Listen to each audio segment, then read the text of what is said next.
শিল্প, এগুলো আমাদের বাড়িতে বালিশ শিল্প। কত সুন্দর না, দারুণ দেখতে, লাল লাল চেক ফুটো ফুটো সাদা সাদা, কত সুন্দর শিল্প। এবার আপনাদের সাথে পরিচয় করাচ্ছি আমাদের দ্য গ্রেট আর্টিস্ট।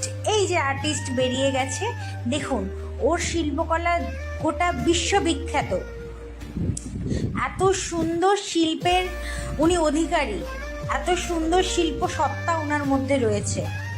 ওনার আরও অনেক ফটো আমরা দেখাবো। এই যে ঘুমন্ত শিল্পী আমাদের, কত সুন্দর শিল্প ওনার কলা, কত সুন্দর শিল্পকলার অধিকারী উনি। এখন ঘুমাচ্ছে, কিচ্ছু জানে না, কিচ্ছু জানে না। আমাদের বালিশ, বেডশিট সব কিছু ফুটো ফুটো ফুটো ফুটো ছাতা ছাতা, দেখো মুখটা দেখো, কিচ্ছু জানে না, ও কিচ্ছু জানে না, ও ভোঁদা, কিচ্ছু জানে না। দেখো ওদিকে সব কিছু ফুটো করে দিয়ে বসে আছে সব।